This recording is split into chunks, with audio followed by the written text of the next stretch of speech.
Every writing system has awkwardnesses. Have you ever tried in simple longhand cursive to write vacuum? Here's hoping my handwriting's good enough that you can read that. Vacuum is a hard word to write, hard word to read. Are those I's? Did I start writing it in here? It's all humps and valleys. I have heard the word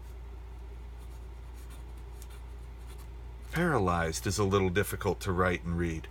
Is that a Y? Is that a Y? Is that a Z? Is this an N that accidentally turned into a J? All writing systems have complexities. Awkward things that they don't do quite as well as they do other things.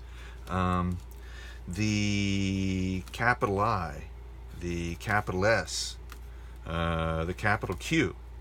Nobody ever does that anymore. If you know that, you're really, really old.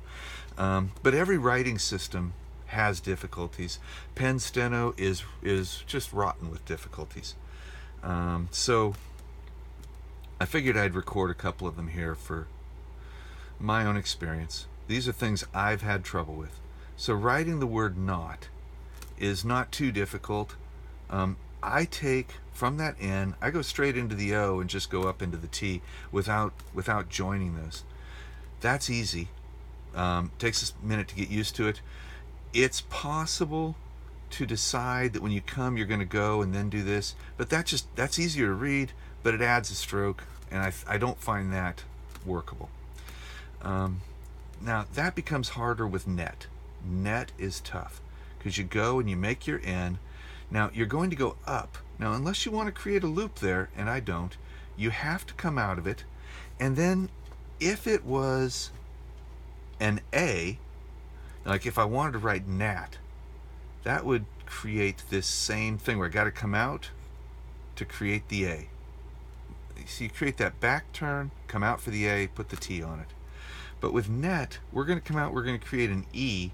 That means we've got to come, we've got to put the loop, put that, and then put that. So you got to loop, put the upper U, then put your T on the end. There are multiple ways to try to write it. That's the one that I find that I can kind of more or less do. Now, of course, I didn't make a T there. I made a ch. You run into the same thing when you go underneath, but with yesterday, it's a little easier because you come out, put the loop on it, and then put your D on the end. So yesterday, that E did not get very high, but that's readable. You can tell it's an under and back, so that's a Y. You can tell there's a loop there. You can tell there's an E. The D is really clear. Heat. So heat starts, and I'm using this, okay. In pseudo-steno, I would use a capital E there. As far as I'm concerned, all pseudo-steno should be lowercase unless you are intentionally uppercasing for some reason, but that's just me. Heat. So we're going to go with the H. You got both first letters, you got the second, you come up. That's pretty easy. Heed is the same exact word, but you're going to put a loop at the end. So you're going to say up. Now you're going to loop down. That's heed. Now, heated is spelled as if it were heated, but I think heated uses an asterisk. Maybe we'll throw that in here too. So to create whatever that word is in your dictionary, there's two ways to do it. The way I was doing it for a long time was just to go one and then the other, but there's really no reason for it. So I have replaced that outline with that. So you go T and come back around for the D. That eliminates this little stop right here. I like that good enough. If you wanted to put an asterisk on the end of that, drop it to the outside. Now, instead of being heated, it becomes heated, depending upon which dictionary you're in. Now, had and the, it's not immediately obvious why that's a confusion. Had is this. The is on the right hand, and it looks like this. these two use exactly the same key. It's that upper right hand key. And so when you're doing the brief for had, you just say had. When you're doing the brief for the, you have to put the nil vowel in there to show that you're on the right hand of the keyboard. Anytime that you're doing something that is right hand only, you need to put the nil vowel on it so that you can see the difference. And that's the same anywhere. Can is right here, or maybe just a little further.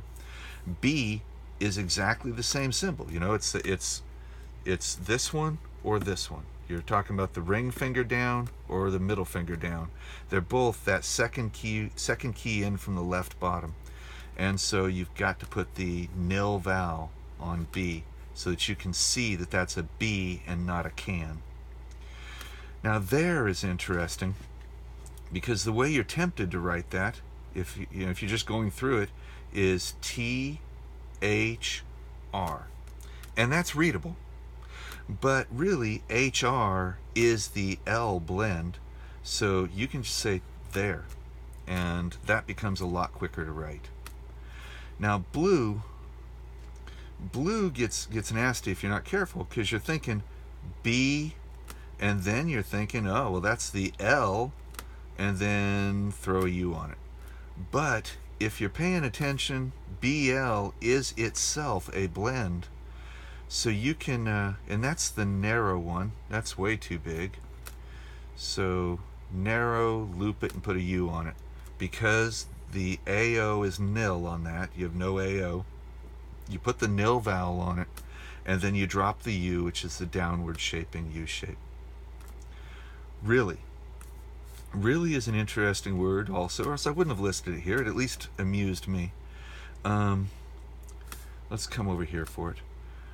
We're going to go R, and then we got to go up into the L, right? The L is on the right-hand side of the keyboard. It's the ring finger. So is a nil vowel needed for really?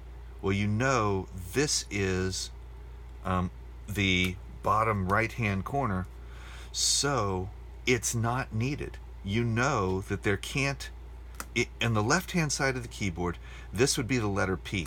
You can't have an R, then a left-handed P. So this is legit. This is readable the way it is. And since it's a brief, there's no vowels in it at all, I would never write it any way but this. But when I wrote an unfamiliar word that wasn't a brief, then I would drop in the nil vowel. Really is familiar. I'm never going to put in the nil vowel on really. But if it's an unfamiliar word, I'll drop that in so that I know that I've switched from the left hand to the right hand. Dung. All right, the D blend is here. The U requires a loop, and then ung is the PBG blend. So that's how you write dung. Now dunk requires an asterisk, and the asterisk goes at the end. So the difference between dung and dunk is the asterisk. And that's kind of a small difference, but it's that way if you're looking at your keyboard too. Now sever, S-E-F-R. So we've got the S, we've got the loop over for the E, and then we can do the FR blend. Serve uses the FRB blend. So we're going to have exactly the same word for serve. We're going to go up into that E, but now we're going to do the small blend. That's pretty big. One of the things, the difference between small and big on this FRB versus PBG, this blend needs to stay pretty small. I made it too big. And this blend needs to stay pretty big so that you can know which one you're doing. This one I made in between size. This will be hard to read. When I come back to it tomorrow, I won't know whether I meant serve or sang. Fortunately, sang is not a word. So I would prefer if I had written it smaller. That is easier to read. Then we have work, W-O-R, and the K goes down and back up. So that R to K blend, that's tough. I don't know of a better way to do it. because I have given over this on the right hand side, or I should show it with a nil vowel at the front. I've given that over to kashun.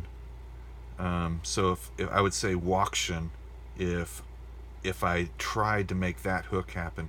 So what I would want to do is introduce a little bit of an R and a little bit of a drop so that I can see that there's something there.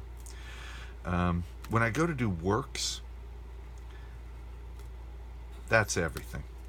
Just throw the sideways loop on the end. You know, that's your R, B, G, S. So you can put that whole loop blend on the end of that, and that's a quick one to write.